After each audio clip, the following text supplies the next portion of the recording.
want to speak to the Norwegian people, to European people, to the Venezuelan people. I would say to all citizens of the world in this hour, and assure you that I am very hopeful Venezuela will be free, and we will turn a country into a beacon of hope and opportunity of democracy. And we will welcome not only the Venezuelans that have been forced to flee, but citizens from all over the world that will find a refuge, as Venezuela used to be decades ago. And as I mentioned, well, Colina read yesterday, I believe that our experience in Venezuela conveys to the world a testimony that certainly in order to have peace, you require democracy. Democracy is the system that enables peace in a society. But you cannot have democracy without freedom. And freedom is an individual decision, a rational decision.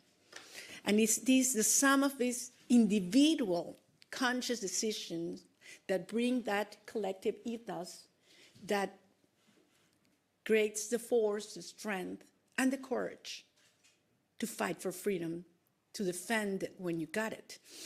And that courage comes from the things that truly matter in your life, the things that you love.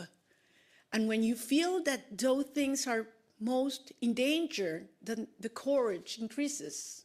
That's why I am convinced that peace ultimately is an act of love. And that's what brought me here. The love of millions of Venezuelans for our country, for freedom, and for our children.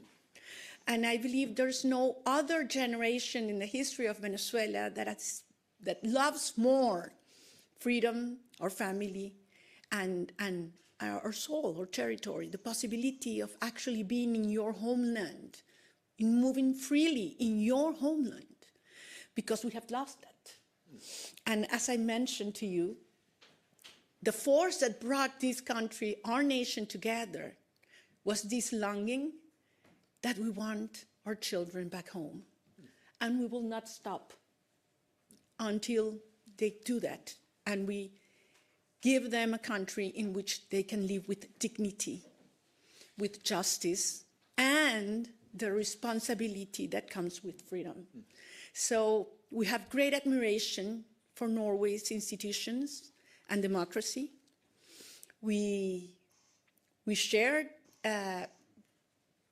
benefits that nature has given us, and we admire the way this society has used them on behalf of your people. Quite the contrary of what has happened in Venezuela. So we have to learn, and we have used Norway as an example several times during these decades. And believe me, we will turn Venezuela into that energy, technological, and democracy hub of the Americas. And we count on you. And I long for that day, and we will host all of you in a bright, democratic, and free country. And it's going to be soon. So thank you very much, and very honored and grateful to the Nobel Committee for this recognition to the Venezuelan people, to a great movement. I'm just one of that millions of people that form it. And I do believe it is a recognition to democracy as well. So thank you very much.